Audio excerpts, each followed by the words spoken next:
যাই হোক, কবিগুরুর কথাতে ফিরে আসি।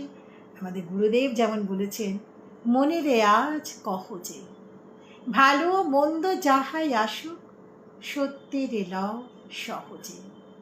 কেউ বা তোমায় ভালোবাসে, কেউ বা বাঁচতে পারে না যে, কেউ বা বিকি আছে, কেউ বা সিকি পয়সা ধারে না যে। কতকটা যে স্বভাব তাদের, কতকটা বা তোমারও ভাই, কতকটা এ ভবের গতি, সবার তরে নহে সবাই।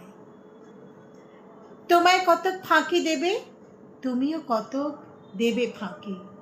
তোমার ভোগে কতক পড়বে, পরের ভোগে থাকবে বাকি।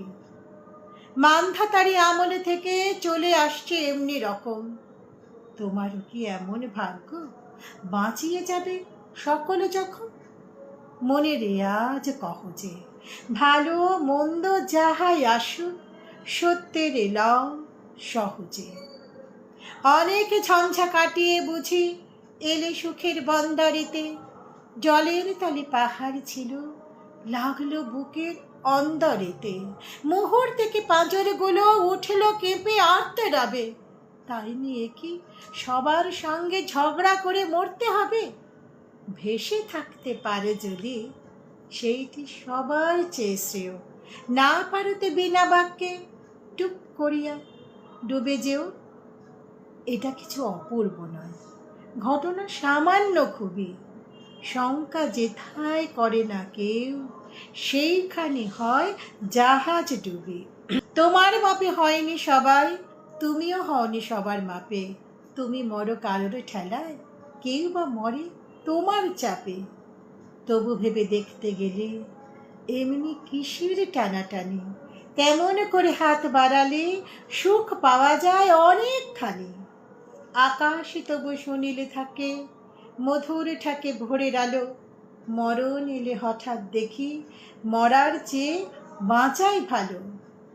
যাহার লাগে চক্ষু বুঝে, বইয়ে দিলে মস্র সাগর, তাহারে বাদ দিয়েও দেখি বিশ্ব ভুবন মস্ত ডাগর।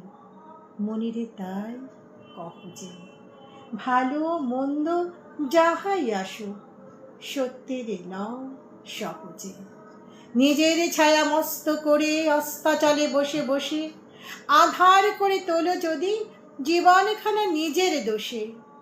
বিধির সঙ্গে বিবাদ করে নিজের পায়ে কুড়ুল মারো, দোহাই তবে এ কার্যটা যত শীঘ্র পারো সারো। খুব খানিকটা কেঁদে কেটে অশ্রু ঢেলে ঘরা ঘরা, মনির সঙ্গে একরকমই করে নে ভাই বোঝাপড়া।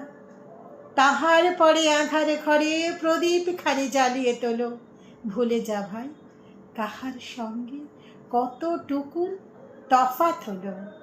মনিরে তাই কহ যে, ভালো মন্দ যাহাই আসুক, সত্যের লও সহজে।